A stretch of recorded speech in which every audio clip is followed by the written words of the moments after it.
sun baay'ee dibala. Maariyaamiin suwaamaniiru, ergamoota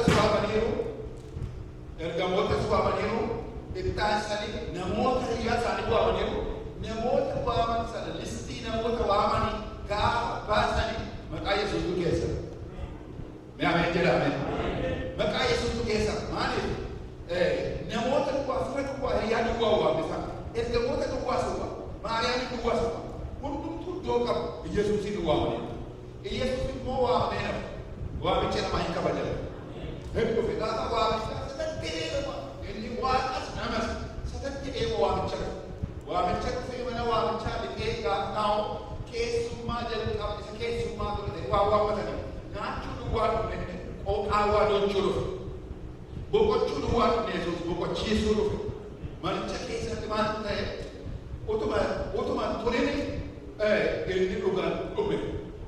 Erga inni dhume booda Maariyaam dhaqee dhugaatiin wayinii dhumeera jira. Innaan qoyi yeroo koo jira. Ambeeka akka dhume yeroo qaba. Hir'uu harkee argeera yeroo qaba. Rakkina kee argeera yeroo qaba. Namaan galgata. Iyyaa Yohaannis 11 tokko jalqabee waan dubbatan inni jaallatu ergaa garaa Yesuus nyaatutti ergaa Maariyaam fa'a. Inni jaallattu Alaazaar dhukkubfatee du'uu jedha jennaan akka'e du'aa miti ulfinni waaqayyoo ta'uu mul'atu malee. Ilaalaa waan nu beekan isa booda qoyi jedheen turii jedheen isa erga turii jedhee booda hundumtuu gaafa dhumee jedhu coomisaa kaafa keessaa dhumee jedhu warra keessumsiisan waameetu baaniitti bishaan guutaa itti guutan guddusaatti isa baadhaatti kennaa ilaala. Innis gaafa waan isaa bishaan maan guutan jira. Isa booda akka jedhe warratti jara sana maal inni kan keessanii adda ta'e inni Oromoo isa jalqabaatiin jedheetu qirraariidhaan xumura. Isa humna qabu jalqabee isa humna hin qabne bishaaniin xumura. Kan keessanuu itti dabale wanti Yesuus keessa jirutti dabala. Ameen ameen. Wanti Yesuus keessa jiru inni keessummaa jalqabaa ta'e jireenyatti bultii keessatti keessummaa jalqabaa yoo ta'e ijoollee gidduutti maatii gidduutti keessummaa jalqabaa yoo ta'e waan isin qabdan itti dabala malee gadi bu'u. Galanni Waaqayyoo haa ta'u. Gaaffii gaafatan warri dhugan hundumtuu ammoo aadaa biyya kanaa beekna. Waamicha baay'ee jajjaba biyya kana keessa kanaan dura Oromoo isa gaarii jalqabee gaafa namni akka xuufu ta'u qirraarii namatti fidaa binneen keessan yoo isuma waannaatutti fufe isuma ija qabatutti fufe isuma nama tokkotti fufe maaloo namtanitti fudhatu kan keessan ganamaa amma gargaraatti bareededha. Ganamaa amma gargaraatti akka bareeduuf keessummaa tokko qabnedha. Inni immoo keessummaa nyaatee gadi bu'aa nama nyaachisu. Ameen jedhame.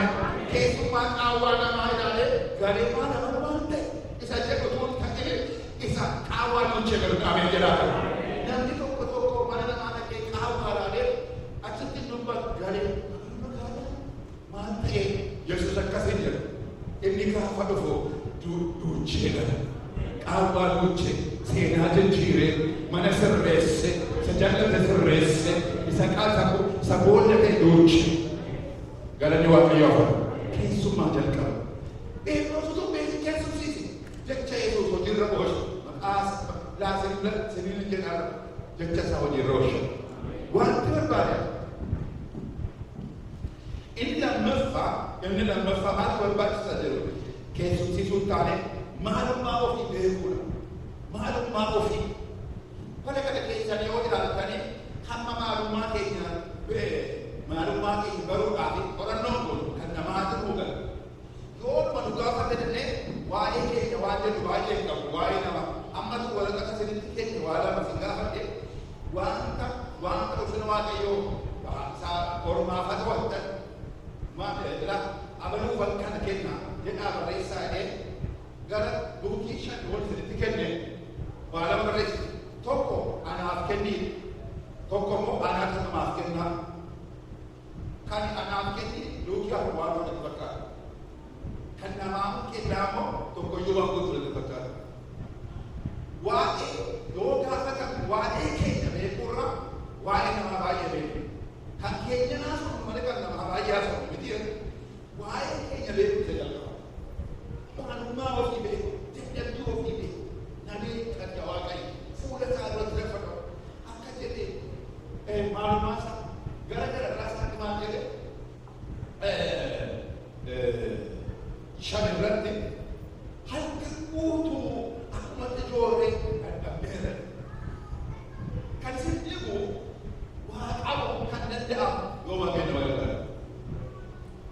baay'ee nan dubbadha waa'ee yoo waaqayyo nama gargaare malee waan ta'usa jedhamu isa baay'ee dhugaan ba'a na yeroo fuudhan wangeelaa akka tokko baay'ee fuudhan tu yeroo baay'ee godhatti kophaa kophaa manna koo keessa wayyaalee miiccachuu isaa kaalsii hantuutiin tokko dhugaa fudhate lama fudhatu yeroo kaalsii asii gurraacha asii diimaa fudhate jedhu akka machooftuutti yeroo kana keessa gaaf tokko baay'ee abduu deemtaa mana fadheen cacciree kaa tafkii narra kaadha tafkii qabu beektuse namaarii gaafa sana tafkii kana qabu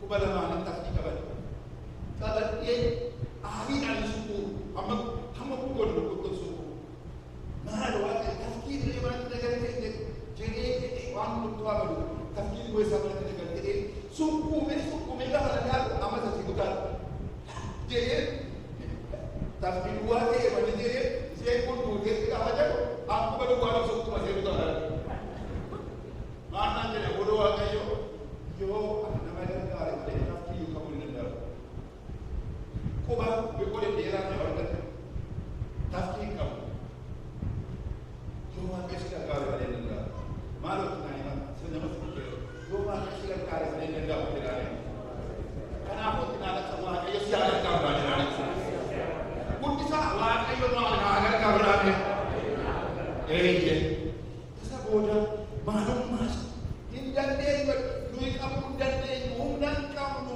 toolee gara saddeetitti godhate godhatan akka jedheesu an cubbamaadhaa dhibba sarratti dhufe an cubbamaan si hojii ta'u lamuudhaadha tokko dadhabaa ta'uusaa waa muruu hin danda'u inni lammaffaamu nama hundumaa keessa cubbamaa ta'uusaa kana nama irraa balee bala kana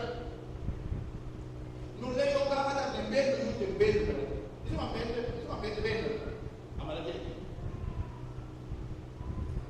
beeknu Petrus maalummaa isaa bare waaqayyo maalummaa keessatti isaa agarsiisu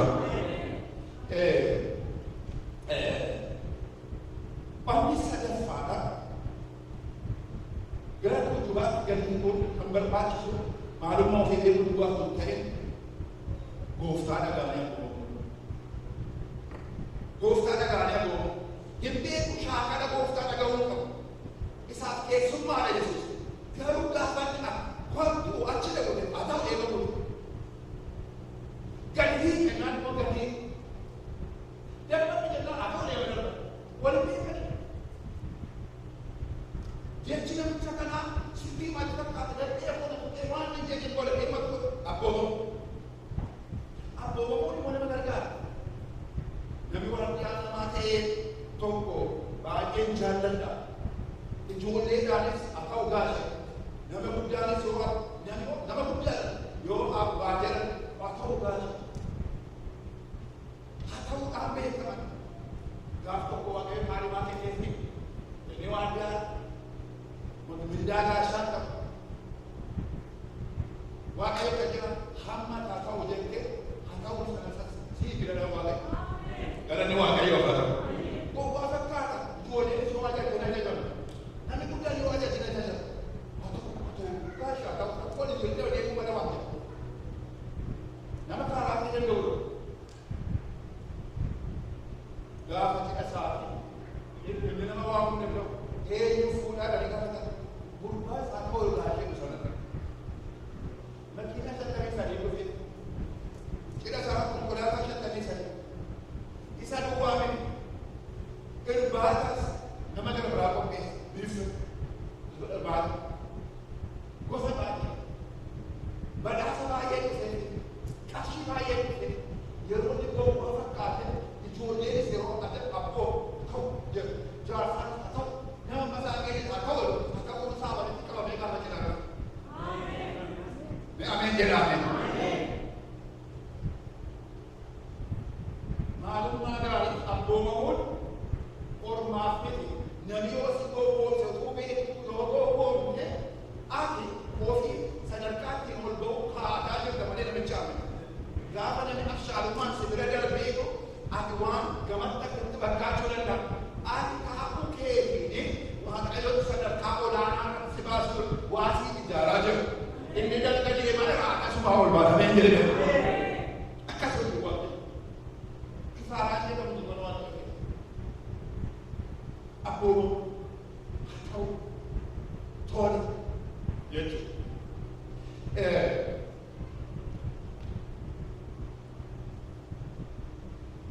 Gaafa gara fuulduraa kan hiikan wanti kan kutaa kana keessatti waa sadii ta'e sadan kana irratti isinii kadhachuu barbaada. Jireenya keessatti akka ta'u na nama nama. Waa sadii ta'e gaafa nuti fuuldurratti gala. Waa sadii ta'e inni jalqabaa waan hundumaa irraa ta'uu jalqaba. Jireenya irraa waan yeroo qabne jechaadha. Ilaalaa.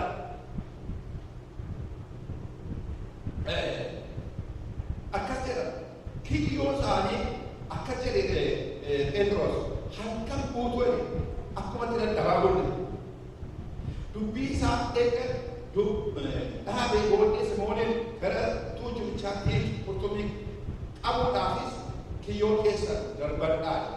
Simoon immoo deebisee dabarsiisaa edaa halkan guutuu baay'ee itti dadhabnee homaasii qabna. Amma garuu erga ati dubbatte